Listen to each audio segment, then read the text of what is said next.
Salut à tous et bienvenue au Stade Vélodrome où aujourd'hui on rend hommage à l'une des plus grandes équipes de l'Olympique de Marseille, celle qui a porté nos couleurs entre 1970 et 1972. Et pour nous la présenter, il y a mieux que moi, il y a quelqu'un qui l'a vécu en direct, en live, c'est Thierry Audibert. Ce que cette équipe représente, c'est un îlot de bonheur.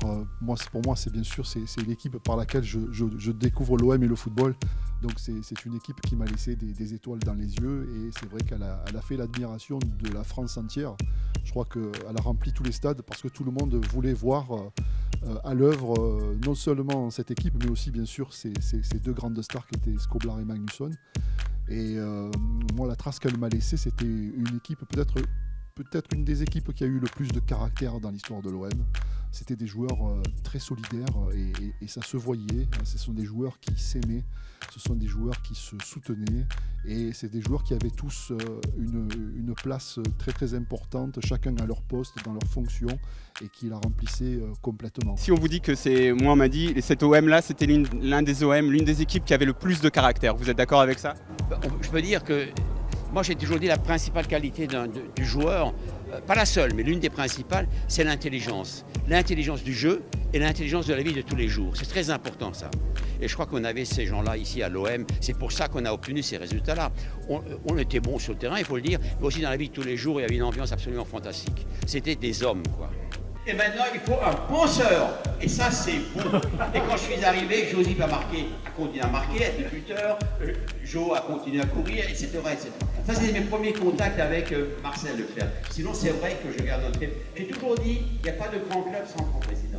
Il faut dire qu'à ce moment-là, il y avait un grand président à Marseille. Je pense que les anciens, vous êtes d'accord avec moi, sauf peut-être Charlie Loupé, mais bon, il y a toujours une exception, Charlie.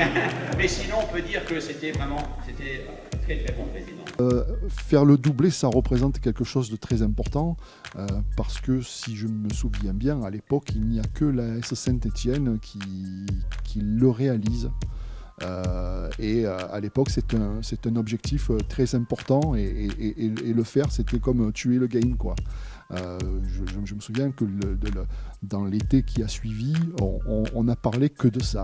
Et vraiment, c'était comme premier doublé, le doublé. Voilà, c'est quelque chose qui revenait dans les conversations. Tu te rends compte, le doublé. Ici, c'est l'OM, vous savez. Alors, je me sens bien. Je me sens très, très bien. Je me sens chez moi. Voilà. Oui, voilà, parce que c'est un grand club et il n'y a pas beaucoup de monde qui l'a marqué autant que vous. Ouais, ça doit être un sentiment incroyable. Oui, ça c'est un plaisir à part, vous savez. Et on ne peut pas le faire seul, vous savez, parce que j'étais bien en tournée, vous savez, avec surtout, je parle toujours de 71, le premier titre de l'OM, c'était magnifique, vous savez. Lui, non, c'est mon idole. J'ai deux idoles, moi. J'ai deux idoles. C'est Lev Yashin et Josip Skoblar. Josip, en 17 ans de professionnalisme, je n'ai jamais vu un garçon de cette catégorie. Voilà. Roger, c'était pas pareil.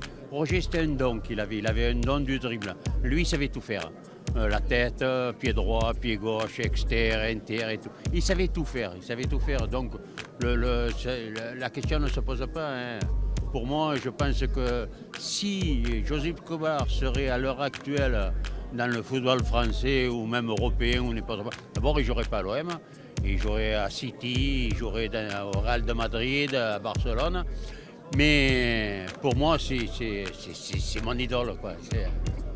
Merci pour... Parler donc des absents, vous avez déjà dit quelques mots. Et c'est vrai qu'il y a... Est-ce que vous pouvez nous parler un petit peu d'eux, de ceux qui ne sont pas là, de Roger Magnusson, de Jo Bonnel, tous ces joueurs qui ont été importants et que par moments on oublie un peu peut-être? Oui, Roger, malheureusement, Roger qui n'est pas avec nous parce que bon, c'est une maladie, il est en train peut-être il est obligé de se faire soigner sérieusement. Et c'est dommage qu'il n'est pas avec nous parce que sans Roger, on ne peut pas faire une équipe de l'OM, vous savez. Moi, quand je parle de Roger, j'ai beaucoup d'émotions. Je crois qu'après Magnusson, on ne trouve pas un autre. C'était vraiment un joueur exceptionnel, vous savez, qui faisait des trucs... on ne voit pas aujourd'hui des joueurs comme ça. C'est dommage pour le foot. Vous savez. Et puis, bien sûr, c'est dommage qu'il n'est pas avec nous. Mais j'ai aussi beaucoup de regrets pour tous les autres qui ne sont plus là avec nous, les entraîneurs, les joueurs aussi. Et puis ceux ils pouvaient venir aussi, par exemple Carnius Bosquier aussi, c'est deux qui font le groupe aussi, Didier et puis le reste aussi qui ne sont pas là. Je regrette pour tout le monde qui sont pas avec nous de faire cette fête. Voilà, c'est dommage. Chers équipiers, chers amis marseillais, je regrette vraiment beaucoup de ne pas être avec vous pour revivre des grands moments de ces clubs qui ont marqué pour toujours ceux qui les ont vécus. J'aurais tant aimé revivre avec vous ces souvenirs magnifiques, ces exploits et l'enthousiasme qu'ils avaient provoqué. Je pense à vous très fort en ce dimanche après-midi. Je vous aime, comme l'OM et Marseille, qui sont à jamais dans mon cœur. Signé Roger Magnussen.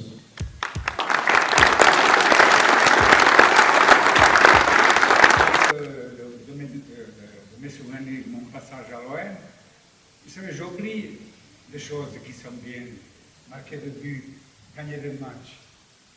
Moi, je me souviens de toute ma vie de élimination contre Rennes en Coupe de France, en demi-finale. C'est ça mes souvenirs. Pourquoi je dis ça? Parce qu'il faut gagner, dans la vie. Dans la vie, il faut gagner. Et l'OM, il était comme ça. C'est pour ça que je dis toujours, le Paris peut avoir, je ne sais pas, Messi, pas Messi, tout ça, mais le plus grand club de France, c'est l'OM.